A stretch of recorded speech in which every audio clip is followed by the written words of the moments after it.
I left the house later than what I had said. Did you leave the house with your brother Cody looking like that? Or did you leave the house with your father looking like that? Or your mother?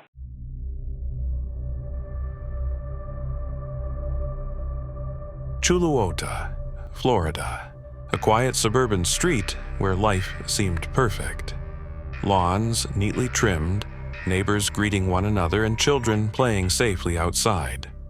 Inside one house, however, darkness had been quietly gathering. It grew in silence, unnoticed, until it erupted into a horror that would shake the community and capture national attention. A loving family, 3 devoted parents and children, a son who seemed to have everything ahead of him. And yet, obsession, secrecy, and betrayal were already planting seeds of tragedy. In January 2019, that darkness consumed the Amato family forever. This is the story of the Amato family murders.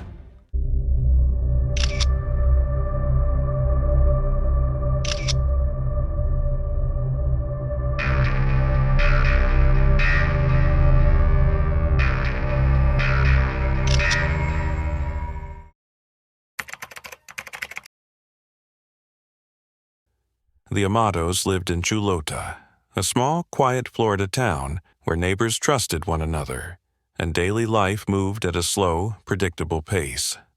Chad Amato, the father, was a disciplined man with a steady job, known for his protective nature and commitment to his family. Margaret, or Peggy, was a nurturing mother, whose warmth filled their home with love. Together, they raised 3 sons, Cody, Jason, and Grant. Cody, the eldest, had become a compassionate nurse, dedicated to helping others. Jason pursued a career in medicine, ambitious and focused. Grant, the youngest, or sometimes the middle child depending on perspective, struggled to find direction.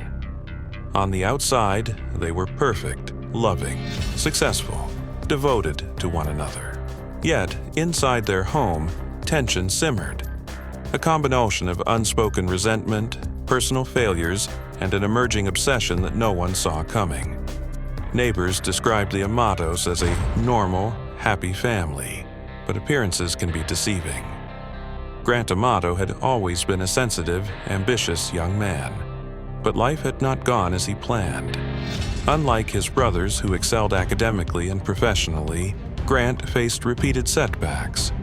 He dreamed of becoming a nurse anesthetist but struggled to complete his training, facing academic failures and professional rejections.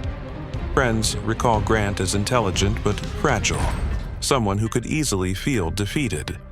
He often isolated himself, spending hours alone in his room, immersed in online forums, social media, and eventually adult campsites.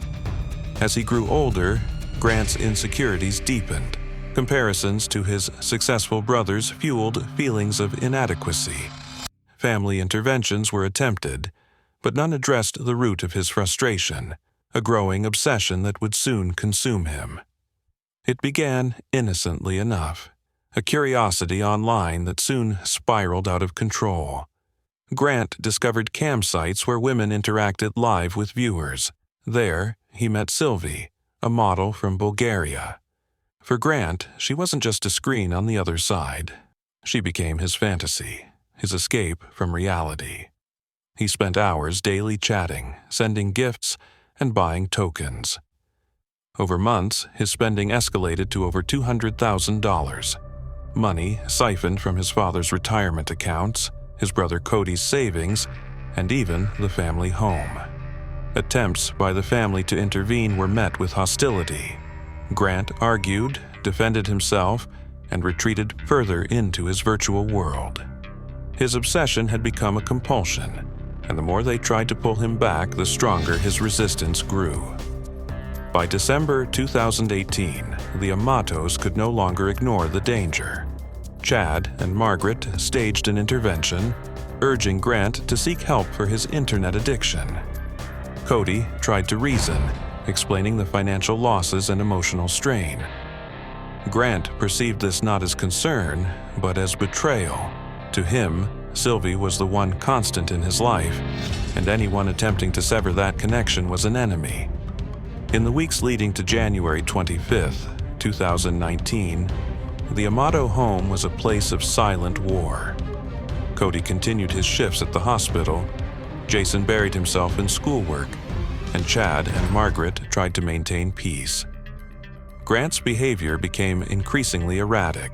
He avoided family gatherings, spent excessive time online, and exhibited signs of paranoia. The once warm and loving household was now a pressure cooker of frustration, fear, and mistrust. Neighbors recall noticing a change. The family seemed distant, quieter, more tense. The community had no idea of the storm brewing inside that quiet home. On January 25th, Cody did not report for his nursing shift. Concerned colleagues called the police. Inside the Amato home, police were met with a scene that would haunt them for life. Chad Amato was found near the entryway, fatally shot. Margaret lay in the office, lifeless. Cody, the supportive brother, was found dead in his bedroom. No forced entry, no robbery. It was clear the perpetrator was someone the family trusted, someone they knew. Police began their investigation. Suspicion immediately fell on Grant. Hours later, he was found at a nearby hotel. Calm, collected, almost eerily detached, he offered little reaction to questions about his family. Authorities examined financial records, digital communications, and surveillance footage. Everything pointed toward one shocking conclusion: the killer was Grant Amato, motivated not by money, but by obsession. During questioning, Grant's demeanor shifted. At first, he appeared shocked, confused, and even saddened. But as detectives pressed with evidence, cracks appeared, hesitation in his speech, nervous hand movements, subtle facial tics. Each response revealed more of his psychological state. A man consumed by a fantasy, willing to destroy reality for the life he imagined online. Grant's motive was disturbing. He didn't kill for money or revenge. He killed because his family had become obstacles to his fantasy relationship with Sylvie. Chad, his father, represented authority and control. Margaret, his mother, represented conscience and morality. Cody, his supportive brother, represented loyalty to the real world. In his mind, eliminating them was the only way to preserve his imagined life. A chilling demonstration of obsession overriding human empathy. In 2019, Grant Amato faced trial. Prosecutors presented a clear, meticulous case. Gunshot residue confirmed his involvement. Financial records detailed theft and embezzlement. Timeline and surveillance placed him at the scene. Defense attorneys suggested alternative explanations, but evidence was overwhelming. Witness testimonies, including neighbors, co-workers, and family friends, painted a vivid picture of a young man consumed by obsession. The jury deliberated. In July 2019, the verdict was unanimous, guilty of 3 counts of first-degree murder. Grant Amato was sentenced to life in prison without parole. The courtroom was silent, heavy with grief. Justice had been served, but the cost was irreversible. The surviving brother, Jason, struggled to cope with unimaginable loss.